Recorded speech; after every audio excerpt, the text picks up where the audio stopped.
Hi everybody, welcome to Sudhi's kitchen. நம்ம இன்றைக்கி பார்க்க போகிறது ஒரு புது குழம்பு, நெல்லிக்காய் குழம்பு. நீங்கள் எல்லாருமே வத்த குழம்பு வச்சு பார்த்துருப்பீங்க. ஸோ தினமும் அதே வத்த குழம்பு புளிக்குழம்பு வைக்கிறதுக்கு புளி சேர்த்து வைக்கிற குழம்பை விட இந்த நெல்லிக்காய் வச்சு ஒரு குழம்பு வச்சா ஹெல்த்தியும் கூட, இன்னொன்று வித்தியாசமாகவும் இருக்கும், குழந்தைங்களும் சாப்பிடுவாங்க. ஸோ எப்படி பண்ணலாங்கிறத பார்த்துக்கலாம். இதுக்கு நான் ஒரு 3 நெல்லிக்காவை எடுத்து நல்லா வேக வச்சு வச்சுருக்கேன். நல்லா ஆவியில் வேக வச்சு வச்சுருக்கேன். அதெல்லாம் புதுசாக கட் பண்ணி வச்சுருக்கேன் பாருங்கள். ஸோ இதெல்லாம் நம்ம அரைக்க போகிறோம். என்னென்ன அரைக்க போகிறோங்கிறத நான் ஃபஸ்ட்டு சொல்லிடுறேன். ஸோ நான் இந்த ஜாரில் ஒரு 1/4 கப் தேங்காய் எடுத்து வச்சுருக்கேன். இந்த 3 ஆவியில் வேக வச்சு கட் பண்ணி வச்ச நெல்லிக்காய் இதையும் சேர்த்துடலாம். இப்போது இந்த குழம்புக்கு தேவையான மிளகாத்தூள், மல்லித்தூள் ஒரு 1.5 டீஸ்பூனு,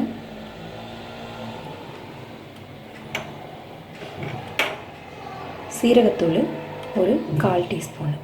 ஸோ இதுக்கு பதிலாக நீங்கள் சாம்பார் பொடி இருந்தாலும் யூஸ் பண்ணிக்கலாம். இதில் கொஞ்சமாக ஒரு பாதி வெங்காயம், பெரிய வெங்காயம் கட் பண்ணி வச்சுருக்கேன். இதையும் நம்ம சேர்த்துடலாம். ஸோ இது எல்லாத்தையும் நம்ம சேர்த்து ஒரு நல்ல பேஸ்ட்டாக அரைச்சிக்க போகிறோம். அரைச்சிட்டு பார்க்கலாம்.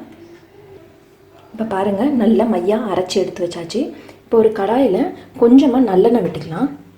கொஞ்சமாக நல்லெண்ணெய் இது காயட்டும்.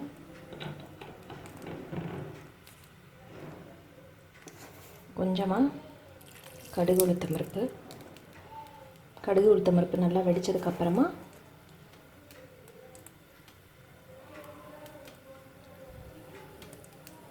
கொஞ்சமாக வெந்தயம்,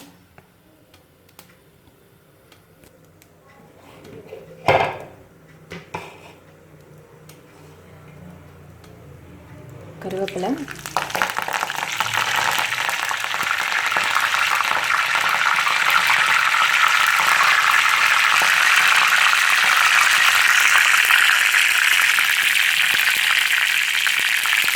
கொஞ்சமாக பெருங்காயம்,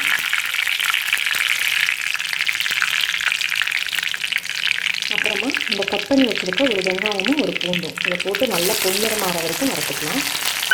இந்த குழம்புல நம்ம புளி சேர்க்க போகிறதில்ல, தக்காளி சேர்க்க போகிறதில்ல. இந்த நெல்லிக்காயோட புளிப்புத்தன்மை, அந்த துவர்ப்புத்தன்மை தான் இந்த குழம்புக்கு சுவையும்.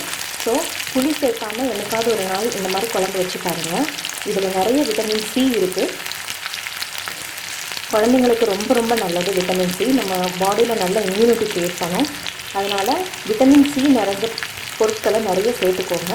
ஸோ நெல்லிக்காவை சும்மாவே சாப்பிட்றதுக்கு புளிப்பு தன்மையாக இருக்கிறதுனால நம்ம அதை ஒரு ஜூஸாகவோ இல்லை ஒரு ஜாமாவோ இல்லை ஒரு குழம்பு, ஒரு தொக்கு அந்த மாதிரி வச்சு தந்தோம்னா குழந்தைங்க நல்லபடியாக சாப்பிடுவாங்க.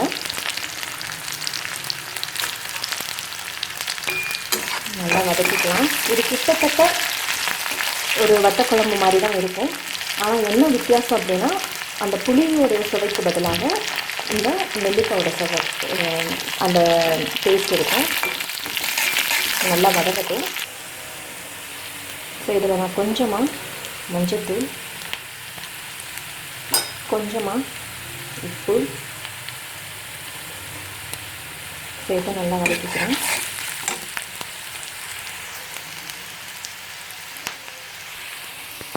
இது நல்லா வதங்கிடுச்சு. இப்போ நம்ம இந்த பேஸ்ட்டை சேர்த்துடலாம்.